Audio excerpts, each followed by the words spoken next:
to people on the phone, I can actually, not that I care about Twitter, that's mostly for morons. But at the same time, I can be a moron again on the internet. I can actually talk to friends. Don't have to be like go at home at 11 with your parents being on Trey. It's just an utter vindication of everything. And I think if you go back and look at the original footage, I think you'll see that I've been consistent the whole way through. Always told the truth. Always said I would be acquitted, and I delivered. So, well, these guys deliver. So what do you plan to do now? I'm just totally high on happiness right now. What's the first thing you do now that this is all over after all these years? There's a bar in Kensington about 3 kilometers that way. That's the first plan. So we're gonna have a bit of a shindig. After that, it's about trying to get my life back in order, get my career rehabilitated, get my certifications back, and just try to get on with things. Byron, it's been 2 years. What has this done to your life? It's hard for me to. I think it's almost been harder on my parents than it has been on me. So my single biggest failure through this whole thing is not you're not grasping the splashback it has on other people and how it affects it, and nobody's ever denied it. So, but obviously the biggest, most painful thing through this was leaving my marriage fall apart and being abandoned that way. And it would be nice to be able to walk out of the courthouse in her arms, but that's just not going to happen, really. But otherwise, this is about as good as it gets. Like, I can't believe how good this feels. Just to be completely vindicated.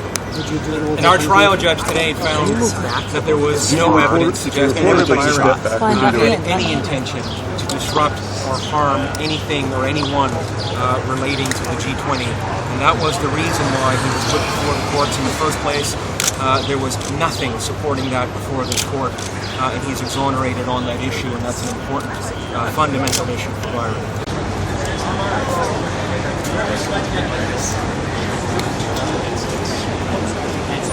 Kind of good. I mean, maybe a speaking tour, giving presentations and things at first. I don't think I'll be getting any RCMP forensic contracts. You got swept up in a G20. Why? Oh, absolutely. It was clearly, even from reading over the trial and things, it looks pretty clear that if it wasn't for the G20, none of this would really been brought. So it's just a good example of security theater.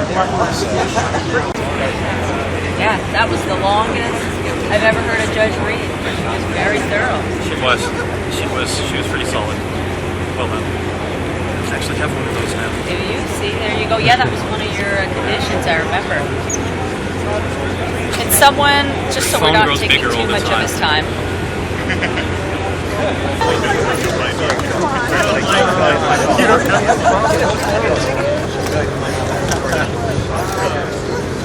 All right, please.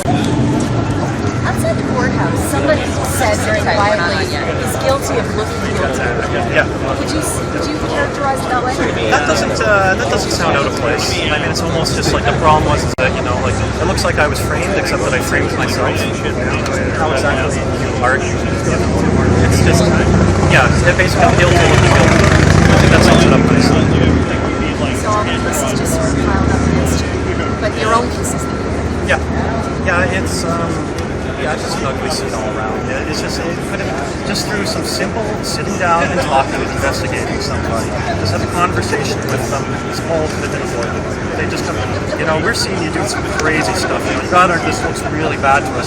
So that's why we want to just come in, talk to you, find out, where's your head at, why you're doing all these things.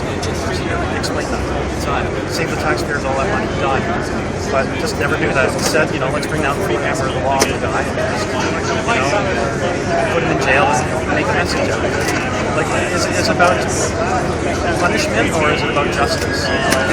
They're more interested in like a persecution than a prosecution. Now that sounds like sharpening yourself. The alliteration gets but it's just if people just sat down and talked to each other. Keep going. No, we're waiting for 2 more. So yeah, keep trying to get them all in. How close are we? I know.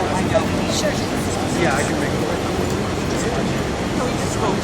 I have him here. Yes, he was one of the more high-profile arrests during the G20 summit, and now Byron Sonny is free to go. You have been acquitted on all 5 charges.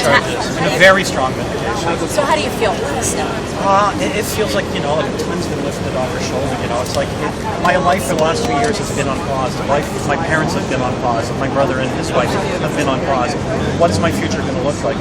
Trying to find employment. You can't commit to, who wants to hire a guy that can be going away? how do you get in a relationship when you might be going away? So it's like 2 years of being in stasis. It was agony. But now it's just like I feel, like the first time like a 10-year-old kid feels when he hops on a bike. Well, I learned to ride a bike like once, so maybe that's a bad example.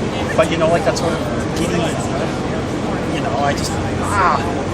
Well, the judge was not convinced beyond a reasonable doubt that you had these chemicals in your home for the purpose of making explosives. Talk to us about what you were doing. Oh man, kind of someone said you were just guilty of looking guilty. Yes, that's to a large extent. Yeah, I mean, like you paint a pretty good picture. Yeah, don't be blamed when somebody sort of picks you up on this from what a lot of people would say. But it was a combination of like a legitimate interest, proven a legitimate interest in high-power rocketry, as well as just trying to sort of determine exactly how the government monitors us. What kind of trouble can you get in for buying certain things? What do they notice? Just. So what do you do now? Just give it. What do you do? You're still at the courthouse, about to leave, start your life over. What's the first thing you do? First thing is a couple of pints of beer, and just being with my friends, the people who supported me for the whole time, just to show my appreciation for them. And then tomorrow will be probably interviews here and there, but start to get my website back